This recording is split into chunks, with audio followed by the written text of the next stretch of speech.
Start more US based ఈ learning platform. మీరు కూడా స్లాట్ బుక్ చేసుకోవాలంటే ఈ నెంబర్కి కాల్ చేయండి. నమస్తే సుబ్బారావు గారు. నమస్తే అండి. కొన్ని సందర్భాల్లో అప్పుడు దాకా బాగున్న పిల్లలు సడన్గా డల్ అవుతూ ఉంటుంటారు. పేరెంట్స్ ఎంత అడిగే ప్రయత్నం చేసినా వాళ్ళు చెప్పడానికి ముందుకు రారు. తెలియకుండానే చిన్న చిన్న మార్పులు కనిపిస్తూ ఉంటాయి. ఎలోన్ అయిపోతూ ఉంటారు, ఎక్కువ ఏది ఎక్స్ప్రెస్ చేయరు. దాన్ని ఏ విధంగా అర్థం చేసుకోవాలి? ఆ మనసులో ఉన్న బాధని పేరెంట్స్ ఏ విధంగా ఐడెంటిఫై చేయొచ్చు అంటారు? ఈ బాధను తెలుసుకోవటం అనేటువంటిదండి ఒక భావోద్వేగ స్థితి అండి. అంతేకాకుండా ఇది చాలా పేరెంటింగ్లో ఒక శక్తివంతమైన విండో ఇది. So thank you for getting such topic Usha గారు ఫర్ అవర్ డిస్కషన్. ఇప్పుడు అసలు సమస్య ఏంటంటే అప్పటి వరకు పిల్లలు చాలా అంటే నిన్నటి వరకు కూడా చాలా ఆనందంగా ఉంటారు, ఎంతో ఆడుకుంటూ ఉంటారు, కలిసిమెలిసి ఉంటారు, మాట్లాడుతూ ఉంటారు, వాళ్ళ పని వాళ్ళు డిసిప్లిన్గా చేసుకుంటూ ఉంటారు. ఒక్కసారిగా డల్ అయిపోతారు. సో ఒక్కసారిగా డల్ అయిపోయినప్పుడు ఏం జరిగింది అసలు దీనికి సంబంధించిన కారణం ఏమిటి, దీన్ని ఏ విధంగా హ్యాండిల్ చేయాలి, అసలు ఎలా తెలుసుకోవాలి దీన్ని అసలు. సో ఇది ఇగ్నోర్ చేస్తే వచ్చేటువంటి సమస్యలు ఎట్లా ఉంటాయి అనేటువంటిది చాలా ఆసక్తికరమైనటువంటి విషయం అండి. దాంట్లోకి వెళ్ళే ముందు ఉషా గారు, ఈ రోజున మన తెలుగు స్టేట్స్లో తీసుకుందాము. ఎవరైనా పేరెంట్స్ 10 మంది పేరెంట్స్ని తీసుకుని మీకు మీ జీవితంలో ముఖ్యమైనటువంటి విషయం ఏమిటి అని అడిగితే పిల్లల విషయం అని ఖచ్చితంగా 8 నుంచి 9 మంది పిల్లలు నేను ఎంత కష్టపడినా ఎంత చేసినా ఏమి చేసినా సరే పిల్లలకి మంచి ఎడ్యుకేషన్ ఇవ్వాలి అనేటువంటిదే చెప్తారండి.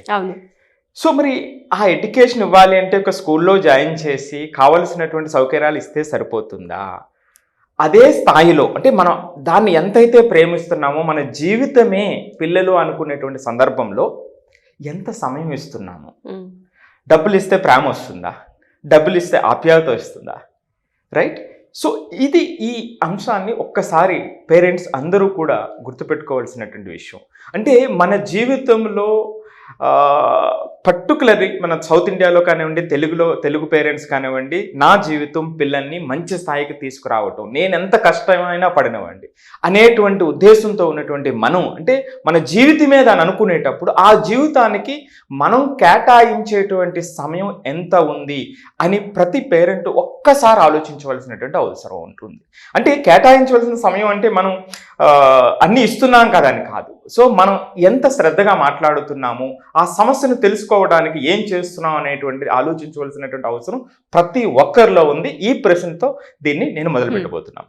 సో ఇక్కడండి పేరెంట్స్ ఇట్లాగా అనుకునేటప్పుడు నాకు జనరల్గా ఎవరినైనా పిల్లల్ని చూస్తేనండి నాకు 3 లక్షణాలు కనిపిస్తాయి.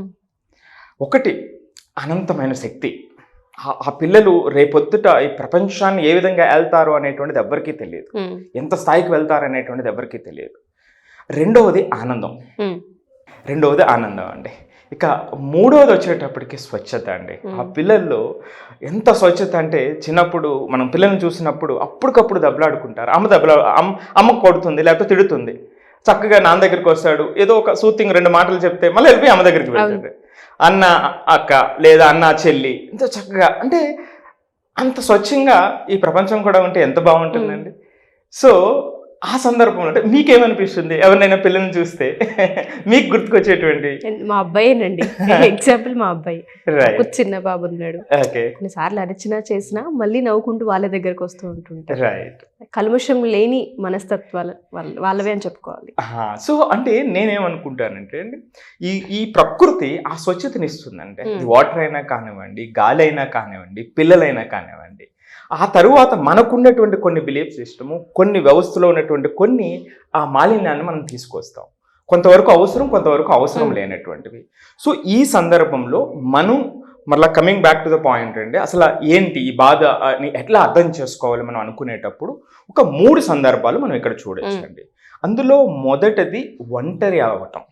సో పిల్లలు అప్పటి వరకు యాక్టివ్గా అందరితో కలిసిమెలిసి ఉన్నటువంటి పిల్లలు ఒక్కసారిగా ఒంటరి అవుతారు.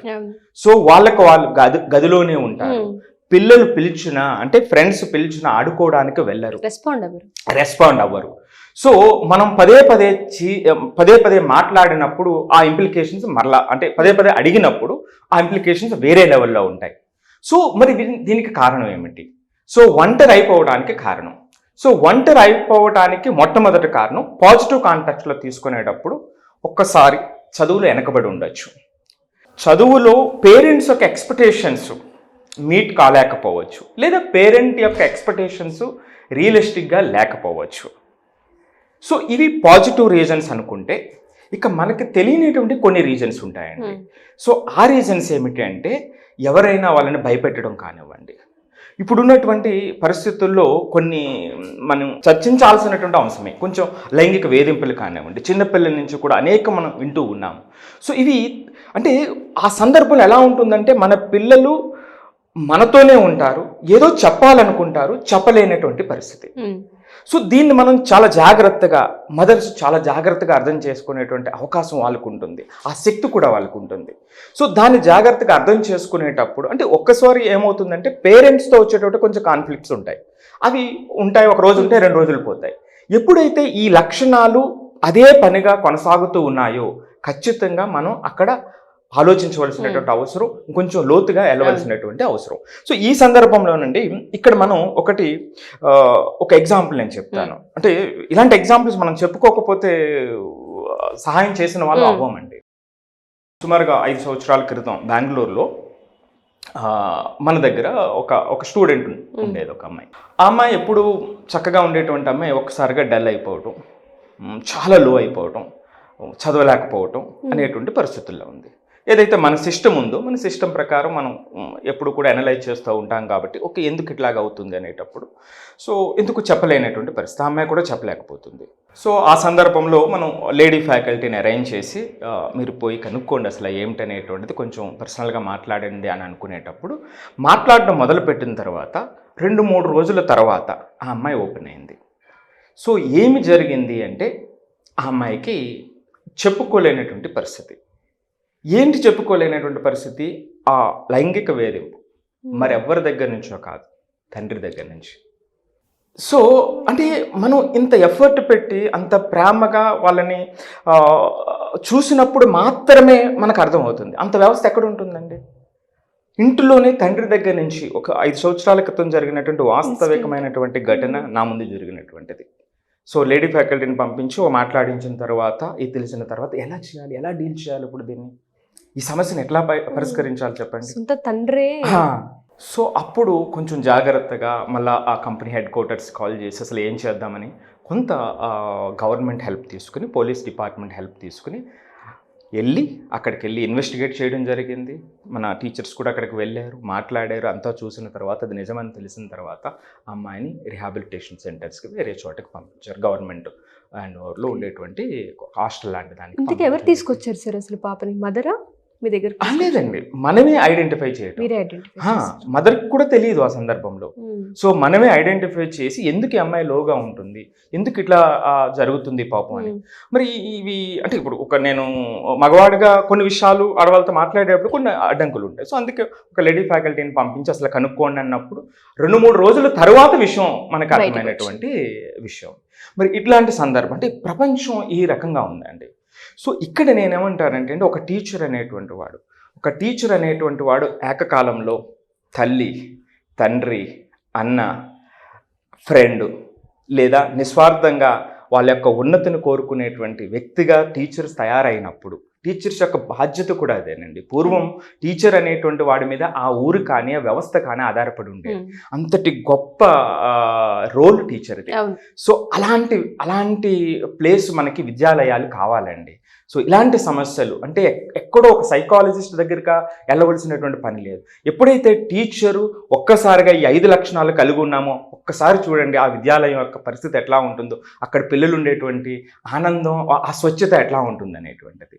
సో ఇక్కడ ఆ ఒంటరితనం రావటానికి చదువుకు సంబంధించినవి కావచ్చు, లేదా బయట నుంచి బెదిరింపులు కావచ్చు, లేదా ఈ వేధింపులు కావచ్చు అండి. ఇది ఒకటి ఒంటరి అయిపోవటానికి. ఇక రెండోది వచ్చేటప్పటికండి, సైకలాజికల్గా మనం చూస్తే చిరాకుగా ప్రవర్తిస్తూ ఉంటారు. అంతేకాకుండా వాళ్ళకి ఆత్మన్యూనత, ఆత్మస్థైర్యం తగ్గిపోతూ ఉంటుంది, ఆత్మన్యూనత భావం పెరుగుతూ ఉంటుంది. అంటే మనం జనరల్గా ఎప్పుడైనా ఏదైనా చెప్పినప్పుడు పదే చెప్పినట్టుగా ఫీల్ అవటం, మీకు ఆన్సర్ బ్యాక్ చేయటము, లేదా ఒకసారి చెప్పినా విననట్టుగా ఉండటం ఈ లక్షణాలండి రెండవది. సో మొదటిది ఒంటరి అయిపోవడం అనుకున్నట్లయితే, రెండవది ఈ ఎక్కువ చిరాకు. జనరల్గా మనకి హ్యూమన్ బీయింగ్స్ కాబట్టి అందరికీ చిరాకు ఉంటుంది. సో మరి అది ఒక పరిధి దాటి వెళ్ళిపోతున్నప్పుడు, కంటిన్యూస్గా అదే ఉండేటప్పుడు, అదే సందర్భంలో నుండి ఇంకొకటి దాంతో అటాచ్ అయినటువంటిది ఇంకొకటి అంటే ఆత్మీయత. చిన్నపిల్లలు ఎవరినైనా మనం చెప్తే, ఇప్పుడు మీ బాబుని అడిగితే నన్ను ఇది నువ్వు చేయలేమంటే నేను చేస్తానని వెళ్తాడు. అది ఆ ధైర్యం ఉంటుంది వాళ్ళకి. సో పిల్లల్లో ఆ యొక్క శక్తి ఉంటుంది. అలాంటి పిల్లలు మీరు చేయమన్నప్పుడు నేను చేయలేను, నాకు భయం, ఇది నేను చేయలేను అనేటువంటిది వస్తుందన్నట్లయితే ఖచ్చితంగా వాళ్ళకి సైకలాజికల్గా ఎక్కడో గ్యాప్ వచ్చింది. ఎవరి వల్ల అయినా, లేదా తక్కువ చేయటం కానివ్వండి, ఏదైనా ఏదో ఖచ్చితంగా ఇన్సిడెంట్ జరిగి ఉండొచ్చు, లేదా అది రిపీటెడ్గా జరిగి ఉండొచ్చు. అది ఏ స్థాయిలో జరిగింది అనేది మనకు తెలియదు. అంటే ఈ పిల్లలు ఏ స్థాయిలో తీసుకుంటున్నారు అనేది కూడా మనకు తెలియదు. సో కాబట్టి ఇది తర్వాత విషయం అండి. అంటే ఆ చిరాకు రావటము, నెక్స్ట్ దానితో పాటుగా ఈ ఆత్మన్యూనత, చేయలేను అన్న భావన ఎక్కడో కలుగుతూ ఉంటుంది.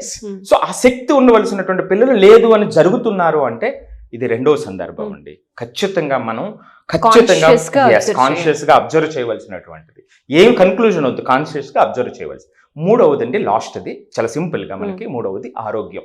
సో ఆరోగ్యకరమైనటువంటి కొంతమంది పిల్లలు చూడండి, అదే పనిగా అలసట ఫీల్ అవుతారు, హెడేక్ వస్తుంది, లేదా స్టమక్ ఏక్ వస్తుంది, లేదా నీరసపడిపోతూ ఉంటారు, లేదు అంటే ఉదయాన్న ఫుడ్స్ తీసుకోరు, టిఫిన్ తినరు, లేదా కొంతమంది ఎక్కువ తినేస్తారు. సో అటు కానీ ఇటు కానీ చేంజెస్ వెంటనే కనిపిస్తూ ఉంటాయి పిల్లల్లో. మనం సో వాళ్ళు కొంతమంది అయితే పడుకుంటే లెగరు, లేకపోతే కొంతమంది అసలు పడుకోరు, స్లీప్లెస్ నైట్స్. రైట్. నెక్స్ట్ ఇంకొకరు అసలు అంటే ఉదయాన్నే వాష్రూమ్కి వెళ్ళేటువంటి పరిస్థితి ఉండదు. సో ఇలా కొంత బాడీకి సంబంధించి, ఎందుకంటే ఆ లోపల ఉన్నటువంటి బాధ అండి, అది మనకి తెలియనటువంటిది, అది టెర్మైట్ లాంటిది, చెదపురుగులు లాంటిది అనమాట అండి. అది చాలా ఇంపార్టెంట్. అది దాన్ని మనం ఇది చేయాల్సింది. బయట ఉన్నటువంటి దెబ్బ ఉందనుకోండి, ఏముంది, ఎట్లాగైనా మనం గాయం మాన్చవచ్చు. కానీ ఈ సందర్భంలో చాలా ఓర్పుగా చేయాల్సినటువంటిది. సో ఈ ఆరోగ్యకరమైనటువంటి పాయింట్స్ కూడా ఒకదాని తర్వాత ఒకటి వస్తూ ఉంటే, రిపీటెడ్గా ఉంటే, ఖచ్చితంగా మనం ఈ 3 అంశాలని, ఒంటరిగా ఉండటం, ఎవరితో కలవలేకపోవటం, చిరాగ్గా ఉండటం, ఆత్మన్యూనత పెరిగిపోవటం, లేదా మూడవది ఈ యొక్క ఏదైతే మనకు ఆరోగ్యపరంగా వచ్చినటువంటి సమస్యలు ఉన్నాయో, సడన్ చేంజెస్. సో అంతేకాకుండా కంటిన్యూస్గా ఉంటే, ఒక పీరియడ్ దాటి ఉన్నట్లయితే ఖచ్చితంగా అండి వాళ్ళతో మనం కూర్చోవాలి. మొట్టమొదటగా వాళ్ళతో మనం కూర్చొని ఆ సపోర్ట్ని మనం ఇవ్వగలిగినప్పుడు ఖచ్చితంగా అండి వాళ్ళు ఓపెన్ అవుతారు. ఎగ్జాక్ట్లీ. సో కొంతమంది పిల్లలు కొన్ని సందర్భాల్లో ఇలా ఎక్స్ట్రీమ్ కేసెస్ ఉండేటప్పుడు తల్లి కానీ తండ్రి కానీ దగ్గరికి వెళ్ళి హత్తుకుని మాట్లాడినప్పుడు వెంటనే కళ్ళు నీళ్ళు వస్తాయి వాళ్ళకి.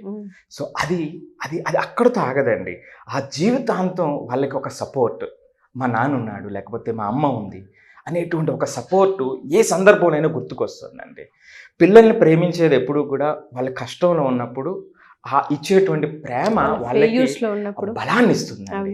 సో మీరు అంతా బాగునేటప్పుడు మీరు ₹1,00,00,000 పెట్టి కారు కొనిచ్చిన ఇది ఉండదు, ఏమిచ్చినా ఇది ఉండదు. ఆ బాధలో ఉండేటప్పుడు ఇచ్చేటువంటి ఒక చిన్న స్పర్శ, అది జీవితాంతం ఒక బలాన్ని ఇస్తుందండి. సో అలాంటి వ్యవస్థను, సో ఆ విధంగా మనం పేరెంట్స్ ఖచ్చితంగా, పిల్లలే ప్రపంచం అనుకునేటువంటి పేరెంట్స్ ఖచ్చితంగా దాన్ని అందించాలి.